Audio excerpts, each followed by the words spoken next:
This is episode 17 of Fresh and Uncooked. I am Chris. And I'm Jeff. And this is the food podcast to listen to learn about new products and menu items, general food discussion, food reviews, taste tests, and including what, Jeff? Well, today we're going to talk about spices and seasoning. Sounds good. But first, I got a little food news that includes THANKSDIPPING, Keebler cookies getting into the holiday spirit, the Caribou coffee holiday lineup, and White Castle for Veterans Day. Oh, yes. Food news. Perdue is really committed to this Thanksgiving thing, Jeff. We talked about those Thanks Nuggets before in food news. Do you remember that? Right. Thanks Nuggets are turkey nuggets. I think they were shaped like turkeys or turkey legs, perhaps. I don't know. We haven't tried them yet. Jeff's really excited about trying them. I'm not so much, but I have to. I just feel like I need to. Last year, we must have talked about these in one of our chicken nugget episodes, even though they're turkey nuggets. But last year, they sold it just online, right? And it sold out in minutes. But this year, they're in the freezer section, supposedly, in September. I haven't seen them, but like I said, I really haven't been looking either.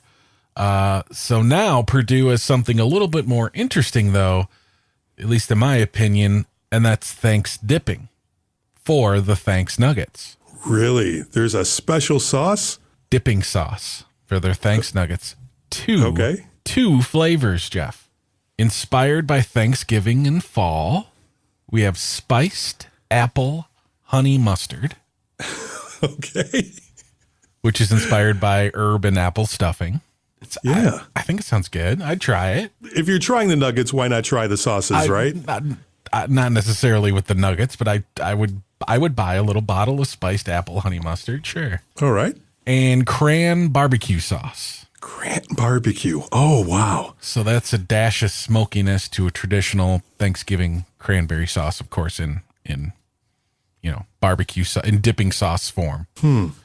Well, I like cranberry sauce and I like barbecue sauce, so yeah, it'd be interesting to try. I think I would probably use the honey mustard and maybe just try the cranberry barbecue, and it would probably just sit in their refrigerator for a while. So here's the thing. I'm not excited about the turkey nuggets. I'd try the sauces, but they're only available online. They won't be in the stores. Oh, so the sauces so you can't buy them all at one thing? You can buy them all in one thing. They do have a special pack of white and dark meat Thanks Nuggets in a pack with each sauce. Online, perdue.com/thanksnuggets. The all white meat Thanks Nuggets are supposed to be in the freezer section now. Yeah, the only way you can get your hands on these sauces is online. So Thanks Nuggets, THANKSDIPPING, thanks for nothing. Oh, I'm so leery about ordering chicken nuggets and having them shipped to me through the mail. I don't know how that's going to turn out. Yeah, Perdue, come on. Yeah. Put them in the stores. Just stock them. Obviously, there's supply chain issues probably and delivery issues and all that other type of stuff. But, well, if you're ordering it online from Perdue.com, I mean, how many shipments are they making a month compared to, buying something off, Amazon or whatever? That's true. Walmart. It might not come till Christmas.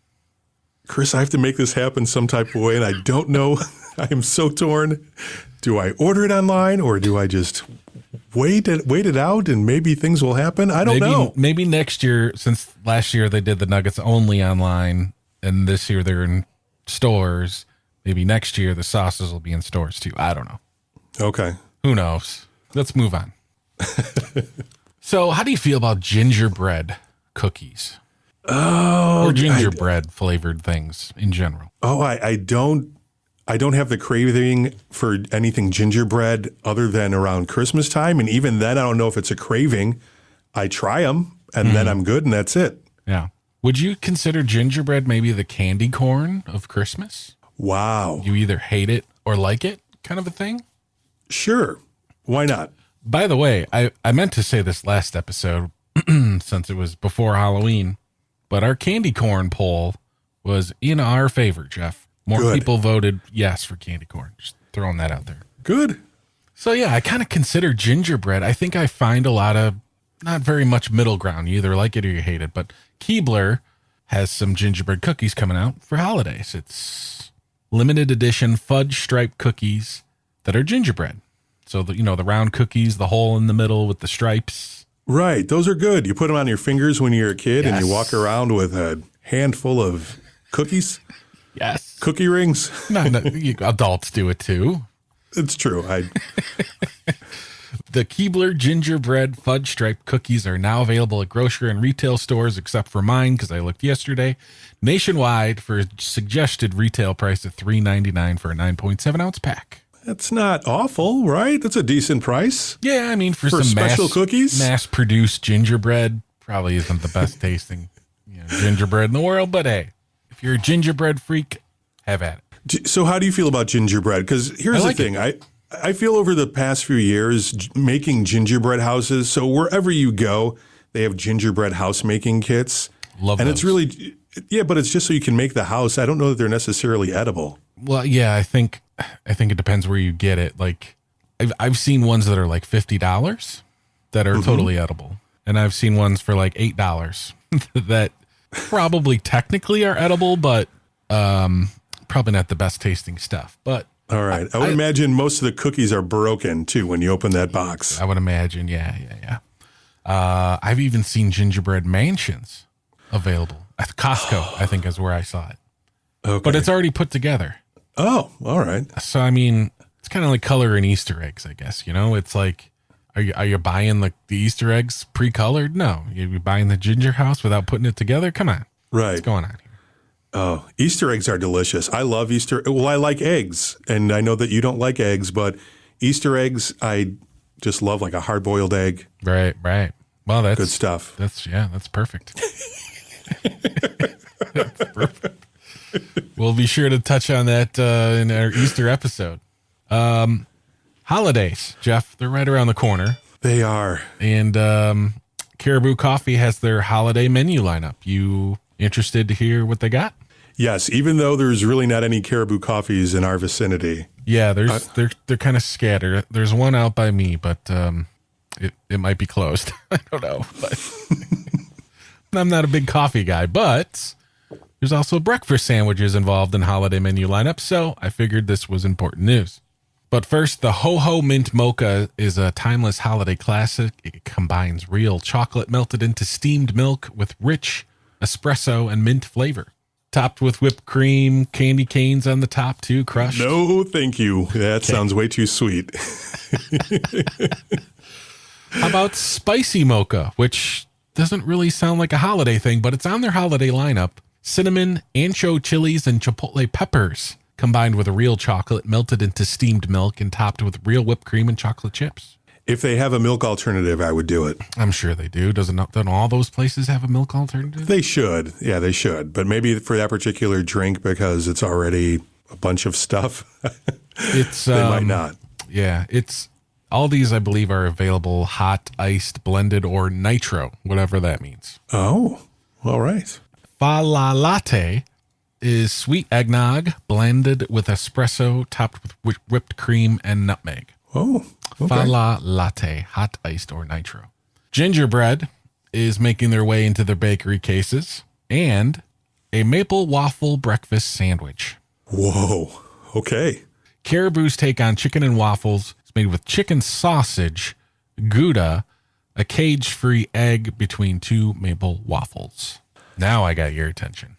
You definitely do. Now I need to find out where this Caribou coffee is. We got chicken sausage, we got a non-cheddar cheese, we got an egg, and we got waffles. Oh, Gouda? Gouda is so Gouda. So yeah, if you're interested in any of those, Caribou Coffee's got that out right now. Also, really quick, it's Veterans Day coming up. Yes. So White Castle is celebrating Veterans Day by offering a free combo meal, numbers 1 through 6, or a breakfast combo meal to all veterans and active duty service members who are dining at participating White Castle restaurants. Special offers valid only Thursday, November 11th on Veterans Day. No purchase required, but veterans and active duty personnel are requested to show a military ID. So I just wanted to throw that out there. It's a good breakfast. Have you ever had their breakfast? No, I haven't had White Castle's breakfast. I haven't had Wendy's breakfast. Oh, man. There's somebody else that I just found out has breakfast. Who's that? I don't remember. Okay. You know what? Chick-fil-A? Have you ever had Chick-fil-A breakfast? Is it Potbelly? I think Potbelly has breakfast. What? That's breaking news. Don't quote me on that. All right. Well, I would have Potbelly breakfast, too. That sounds really good. It was somewhere I went recently, and I went to Potbelly for National Sandwich Day. Because if you heard us Food News last episode, we told you how to get a buy one, get one free sandwich. I did it, and I think it was them because I remember looking at their app, which I downloaded, and I saw breakfast. They do have a breakfast menu. Oh, my goodness. This is a game changer, Chris. Look at that. Another place I need to have breakfast. Ham, mushroom, egg, and Swiss. That is one of their sandwiches. The other one's sausage, egg, and cheddar. Bacon, egg, and cheddar. There's Solid. 3 sandwiches that are available, and it looks like they're available till 11 a.m. They also do have a coffee, too.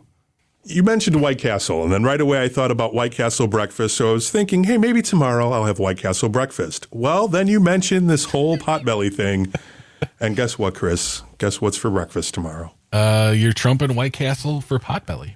Yeah, it's my day to get breakfast out tomorrow, and I'm going to try this Potbelly thing. Unless you see a Caribou coffee, and you might have that breakfast sandwich, maple waffle breakfast sandwich. You're right, but unfortunately, that's just one of those dreams. So, Jeff, after seeing lots of posts on the gram, kind of looked like you had some good food down in Tennessee. I did. Went to Memphis for the first time because I needed to go there because they make barbecue the way that I like it. When they make their ribs, they just rub them. Yeah. There's no sauce. It's just spices. And I had to try it out. And it did not disappoint at all, Chris. So I went to Rendezvous, which is one of the most popular ones. And it was great. Barbecue place? Yeah, it's Rendezvous. Okay. Yeah, Rendezvous Barbecue, or it has a guy's name in front of it. I forgot the name. It's just known as Rendezvous down there in downtown Memphis. And it was delicious. It was really good. They had this coleslaw. It was like a mustard vinegar coleslaw. I've never had anything like it. And it was really good. Yeah, their appetizer was a cheese plate. It actually had cheddar cheese, but it wasn't extra sharp. Was it smoked? No, but they put their seasoning on there, which is like a smoked paprika. Yeah. And then they put salami in there too. Like a salami cold cut, and you can add sausage, like there's smoked sausage or what have you, to this thing too. And it was delicious. It was a great appetizer. But yeah, I got the ribs and the brisket.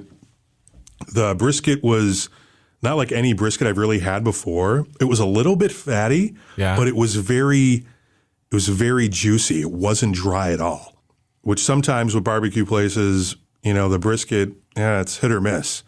But it was very good, and the ribs were just, they were great. Seasoned perfectly.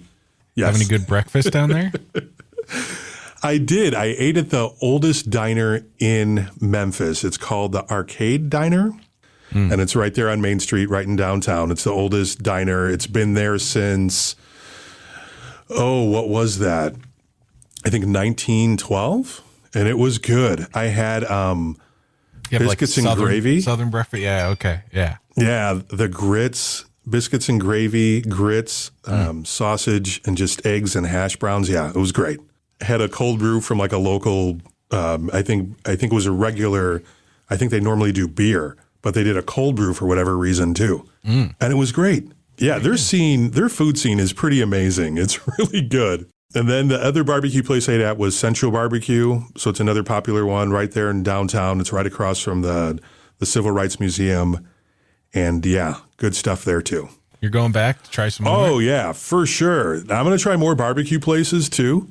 There's other places that we ate as well. I ate at this place, Chef Tam's. They're known for they have peach cobbler nachos. Wow, like dessert nachos, huh? That's a dessert, yeah. Didn't get it because we had too much to eat to begin with. I just had their catfish, and their catfish was so good. Catfish with turnip greens, and then they have this macaroni and cheese that has shellfish in there, shrimp and something else. Wow. It's so good. So good, man. We waited like 2 hours to get in there too. It was on Saturday, the first day we got there. Yeah, it was worth it. Totally worth it. And the thing is, the pricing for all their stuff, to eat in Memphis, you can eat like a king. Yeah. And it's inexpensive. Yeah, it's amazing. I was speaking to somebody who lived down there, and she told me, she's like, well, things don't cost a lot here because we're not that big of a city, and people don't earn like amazing big incomes down here. So things are moderately priced because that's what people can afford. Sure.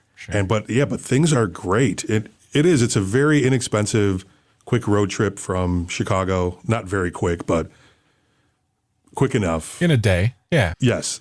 Now, granted, I stayed downtown. It's a little bit more touristy and everything, which is kind of what I would probably suggest. But even as a tourist, the touristy food is great. It's not like there's an Applebee's and all this other stuff. Right. It's not like Times Square type of touristy. It's all like barbecue places. Sounds right up my alley right there, Jeff. Yeah, every place, it's pretty much, if you go like on Beale Street, like every place has barbecue. And they do it the right way. You're right. Dry rub. That's whenever I make ribs, I never sauce them up. Oh, I never do rub. either. It's the way to go, man. It's the way to go.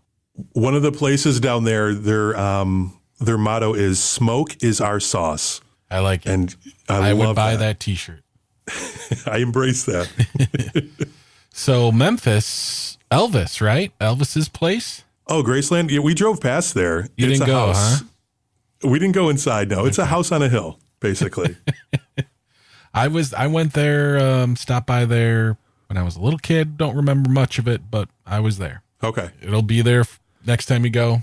Yeah. I guess it's worth a trip, but unless you're hungry, then you just go eat some more barbecue. I don't know. Well, there was a chicken place that wasn't far from there, and it had a line way out into the street. So I was more impressed by the chicken place than I was by Graceland. Than the Graceland. All right. Speaking of dry rub being the right rub, spices are kind of damn important when it comes to food. Absolutely. So where do you want to start? Like what would you say are the top 3 spices you can't live without? Oh, that's pretty easy. Okay. I'm going to go with cayenne pepper. I love cayenne pepper. It's so good. Something I don't use too often. And I think every recipe I've ever seen in my life always calls for 1/8 teaspoon. Like it's always like, that's why there's 1/8 teaspoon on your teaspoon set. It's for cayenne pepper because it's hot. Oh, cayenne pepper's good. Here's another one that's going to be a little bit of a curveball. Okay. Celery salt. Celery salt. Yes, Interesting. sir. I always put it on my hot dogs because whenever I make hot dogs, I'm usually making them Chicago style. And that is part of that. But I don't know what else to put celery salt on. Celery salt works out really well in sauerkraut, too. Just had sauerkraut for dinner. Did you really? Yeah. Oh, good. So that sounds great. Just like a little sprinkling or like while you cook it or? Yeah, just a little sprinkling. Yeah? All right. Yeah. I'll have to try that. Because, literally my can of celery salt just kind of sits unless I'm making hot dogs. Really? Didn't expect that one. What else you got in your top 3? And then oregano. I feel oregano just helps with just about anything. So I'd have to say garlic powder would be at the very top. Okay. I think I probably use it in anything homemade. I mean, whether I'm making like Asian food or Mexican food or just food, garlic powder's usually involved. Garlic is a great flavor. See, I don't use any garlic seasoning like garlic salt or garlic powder just because we use a lot of fresh garlic. Mm-hmm. I feel like garlic powder, if it's going to be high heat, because garlic you can't burn. Right. Garlic you really can't cook. Bitter. Yeah. Yeah. So I think that's why I think I've leaned towards garlic powder more. But yeah, sometimes you still need that fresh garlic. And it's almost like a little bit different taste too.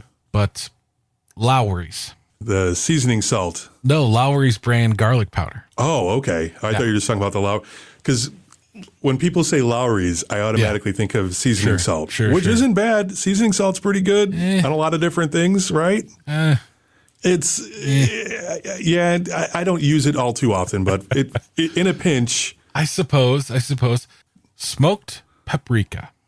Oh, yes. My top 3. Now, smoked paprika and garlic salt, that's a big element that they use, I think, in a lot of the rib rubs and stuff like that. So, yeah, there's nothing wrong with that at all.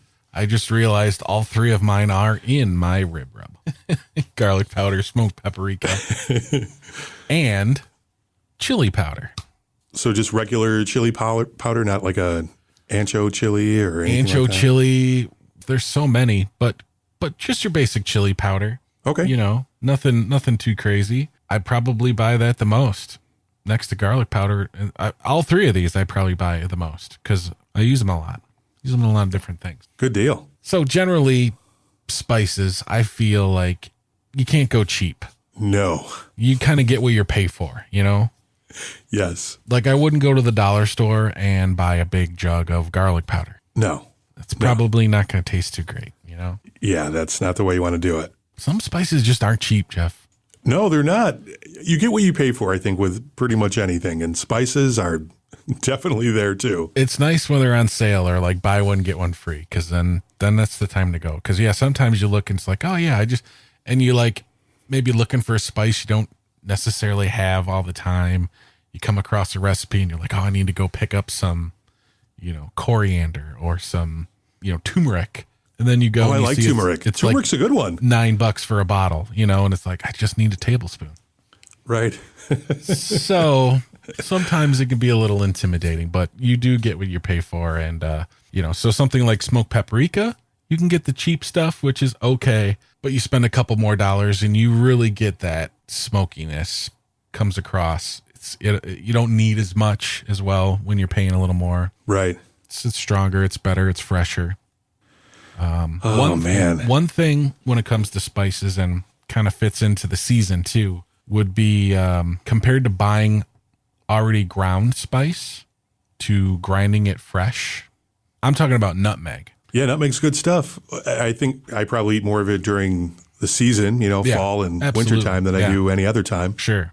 Yeah, definitely go with the actual nuts.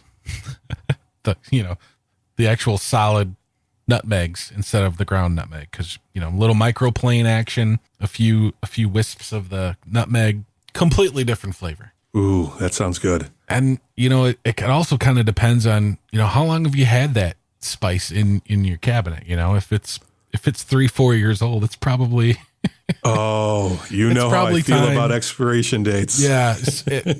You want to go through your spice cabinet quite frequently, I think, Yeah, absolutely. Yeah, they just lose their aroma and everything. As a matter of fact, I think I have some dill that probably needs to go. Yeah. Dill is one thing that I have noticed has a better flavor dried compared to fresh. Oh, really? Yeah. Like fresh dill, I love dill. Fresh dill just seems to almost be light and just kind of there, where like dried dill, pungent. Punch in your face dill flavor. Well, I think once you add moisture to it too, it kind of wakes it up in a way, right? With some of those dried seasonings like that. So that's what, even with a lot of different chili powders, that seems to happen too, because you can taste like a chili powder on its own, but if you let it sit and simmer, that pot of chili, oh yeah, some of that heat will come out a lot of times that you never quite expect. Yeah, and you can look up different spices too. Some transfer flavor better through like water or through an oil, through a fat. Mm-hmm. So you might add a little spice to butter to maybe flavor the butter, but you realize it doesn't really taste like much. Well, that might be because that herb or that spice is like water soluble instead of fat soluble. So that's something to keep in mind too. That's a good tip. Little That's science behind behind these spices. I couldn't tell you which ones are which, but that's what Google's for. It's one of those things. It's an art form, and it's also a science at the same time, right? Baking is more of a science than anything because everything has more precision and stuff like that. But when you're just cooking and just knowing spices, that's the big thing. A lot of people, salt and pepper on everything. Oh, the worst. I just hate when people do that. But yeah, you need to know like what your spices are and what they do, and just experimenting with spices. Spices are, I think, cooking with spices is so much more about experimentation than cooking with anything else. Spices is something. There's just so many of them. You might go to the grocery aisle and go to the spice section and be overwhelmed. But think of that section and multiply that by 100, and you're still probably not covering all the different spices out there. Right. Well, because you said paprika is a very good example. Sweet paprika and smoked paprika, two totally different things. Right. And they could be from different regions of the world, and have a completely, sour flavor or more of a bright flavor. It's pretty crazy. But I do like to try as many spices as I can, like at least a new spice every year kind of a thing, because you only live once, Jeff. Right. You might come across that spice that you still don't know how to pronounce. You're still not exactly sure if it's like a flower or a root or how exactly it's grown, but damn, it tastes good on grilled chicken, Now, is there a particular spice that you stay away from altogether? Well, maybe not stay away from. When I'm in an Italian mood, Jeff, I barely touch that oregano. Really? I like a hint of it, but I almost feel like it can overpower sometimes. Okay. So like if I'm making a sauce, or a teaspoon of oregano is called for and a teaspoon of basil is called for, I'm putting in a quarter teaspoon of oregano and making up the rest with the basil. Okay. That's just how I am. Yeah, that's a sweet basil. I'm taking it, right? Oh yeah. Yeah, basil's one of the things I got to grow in the garden every year too. All right. Love basil. I would go the other way with that. I would do more oregano than basil. Basil's okay, but there's something about it that just, I don't know. It just screams like pizza sauce to me. Well, I love pizza, so maybe that's why. And in recent years, I've gone away from more of the traditional like red pizza sauce to try and experiment with other things. I know. Of course you would. Of course you would. A balsamic glaze on your pizza? No? You wouldn't do that? A balsamic glaze. I would balsamic glaze. What do they call it? Nice fresh tomato with the fresh mozzarella and the fresh basil. Yeah, margarita pizza? Well, yeah, I'm okay. Maybe a margarita pizza like that. I was thinking more of just a caprese. Okay. Salad or a sandwich or whatever. A little balsamic glaze. It's a caprese. Bruschetta. Tomato. Right. I don't think there's necessarily a spice I stay away from. I'm sure there is. Is there something you don't really go towards? Oh, is there? I think maybe onion powder. Onion powder to me is kind of gross. Really? I use onion powder quite a lot. Okay. Yeah. But just as a general seasoning. Even if I have onions in whatever I'm making, I'm still going onion powder. Onion powder would be one of those I don't use too often. What's another? Yeah, all the other spices I'm pretty good with. Even curries. I like curries. Do you like curry? Curry is just kind of a general term, right? I mean, there's not correct like a curry. I don't have a lot of experience in that department, Jeff, but I was literally just going to ask you if there's any Asian spices that you like to have in your food or cook with. Like there's Chinese 5-spice powder, I think is something that's pretty popular in a lot of Asian food. Mm-hmm. Ginger is obviously huge. Ginger's good. Fresh ground ginger too. That's one of those that's fresh. You never do the ginger powder? No, it's always just on the microplaner or what have you. Yeah. Just like a ginger root. Yeah, it's amazing. That's usually what I do too. What about cloves? Cloves? Ground cloves or just cloves on a ham. Cloves on ham is really good. That's the way my mom used to make it. I like cloves on ham, but I don't think they're good for anything else. Yeah. Lemongrass. Lemongrass is good. It's not a superfood, but it's healthier, right? Mm-hmm. I think I've had lemongrass in smoothies. I think it's in a lot of Thai food too. Yeah. Yeah, a lot of chicken dishes, I believe I've had lemongrass before. Sure, yeah. So yeah, with Thai food for sure. Yeah, I love Asian food. The spices that they use, and not just, Asian, Chinese food, Japanese food and stuff like that, like Indian food. Mm-hmm. That's good stuff. I definitely can say just by watching cooking shows where they're making it or tasting it, it's definitely not something that will be bland. So it's got that going. No. Nothing wrong with that. Well, we barely scratched the surface with spices. I mean, we could probably have 100 episodes if we really wanted to, get into it. But spices, seasoning, herbs, I mean, it's just the foundation of food. Think about it. If there was no seasoning, no spices, no herbs, what would we eat? We're on social media, Twitter and Instagram. You can find us Fresh Uncooked. Over on TikTok, Fresh Uncooked Podcast. So until next week, Jeff. Enjoy what you eat.